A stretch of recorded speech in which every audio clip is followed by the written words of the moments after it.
Good morning guys! Ito naman ang inyong Lola Makulit, nagbabalik.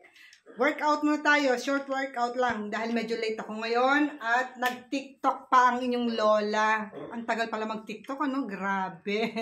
So samahan nyo ako mag-muscle workout. Yun lang, very simple lang gagawin natin ngayon ha. Okay, si Lola, tignan nyo, naka-ready na siya, aalis na yan.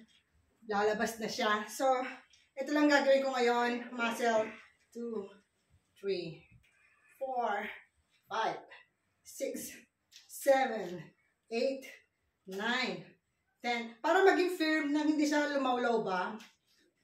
Ganun lang ang ginagawa ko guys ha. 3, 4, 5, 6, 7, 8, 9, 10.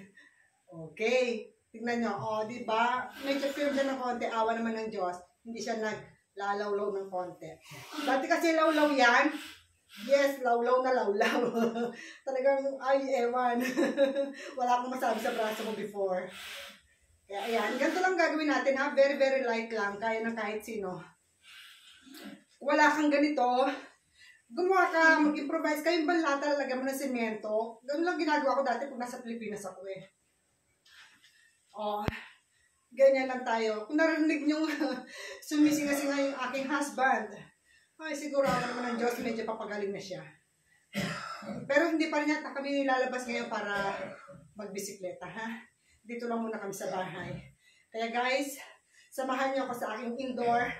Yung mga tapos na kumain dyan, mag-breakfast or mag-lunch, nakapagpahinga na, pwede ako mag-start ng inyong workout. Diba? Ganyan lang naman tayo. 4, 5. Oh, yun namang right. 1, 2, 3, 4, 5.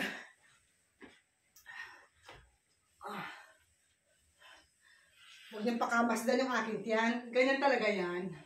Ikaw ba naman ang mga anak ng 5? Ang bunso ay kambal pa. Tignan ko kapag hindi lumaki ang tiyan mo, ewan na lang. Ikaw na ang the best. Ganyan talaga ang mga nagiging nanay na. Okay?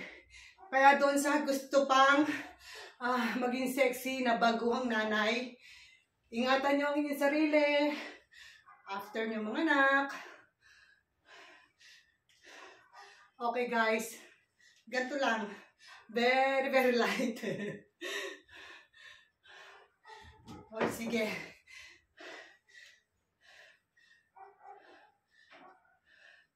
Wow. I hope nagustuhan nyo ating short workout. Salamat sa panonood guys. Maraming salamat. Keep safe everyone. Hindi ko suot yung aking pustiso. Bye.